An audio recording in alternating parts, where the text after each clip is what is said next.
Welcome to cine spot. நான் உங்கள் Vijay Surya. Cinema நேயர்கள் அனைவருக்கும் என் மனமார்ந்த வணக்கம். இன்னைக்கு இந்த வீடியோவில் என்ன பார்க்க போறோம் என்றால், வர ஆகஸ்ட் மாதம் 14ஆம் தேதி ரிலீஸ் ஆக உள்ள கூலி மூவி விவரங்கள் பற்றி பார்க்கலாம். லோகேஷ் கனகராஜ் அவர்களுடைய இயக்கத்துல சூப்பர் ஸ்டார் அவர்களின் நடிப்புல ரிலீஸ் ஆக காத்திருக்கும் நம்ம கூலியே தமிழ் சினிமாவுக்கு அவ்வளவு ஸ்பெஷல் பாத்தீங்கன்னா, இந்தியாஸ் மோஸ்ட் வாண்டட் டைரக்டர்னு சொல்லப்படுற லோகேஷ் கனகராஜ் அவர்களும் the most powerful actor in Indian சினிமான்னு சொல்லப்படுற சூப்பர் ஸ்டார் அவர்களும் இணைவதுதான் இந்த படத்தோட ஸ்பெஷல். இந்த படத்துக்காக ஆடியன்ஸ் இவ்வளவு முக்கியமா வெயிட் பண்றதுக்கான ஒரு முக்கிய காரணம் இந்த படத்தோட காஸ்ட் தான். அப்படி இந்த படத்துல யாரெல்லாம் நடிக்கிறாங்கன்னு பாத்தீங்கன்னா, நம்ம தமிழ் சினிமால இருந்து 2 நடிகர்கள் இந்த படத்துல ஒர்க் பண்றாங்க. அது யாருன்னு பாத்தீங்கன்னா, நம்ம கட்டப்பா ஆகிய சத்யராஜ் அவர்கள் ராஜசேகர்னு ஒரு முக்கிய கதாபாத்திரத்தில் நடித்து கொண்டிருக்கிறார். அதே போல நம்ம கமலஹாசன் மகளாகிய ஸ்ருதிஹாசன் அவர்களும் இந்த படத்துல பிரீத்தின்னு ஒரு கேரக்டர் பண்றாங்க.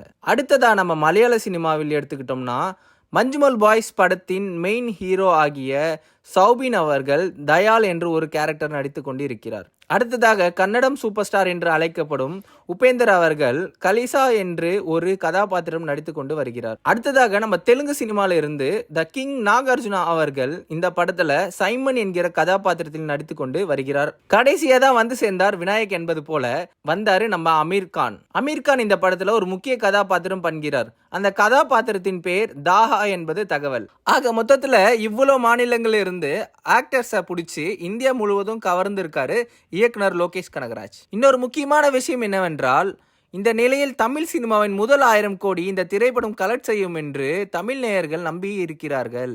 கூலி மூவி 1000 crore கலெக்ட் பண்ணுமா இல்லையான்றத கமெண்ட்ல நீங்க சொல்லுங்க.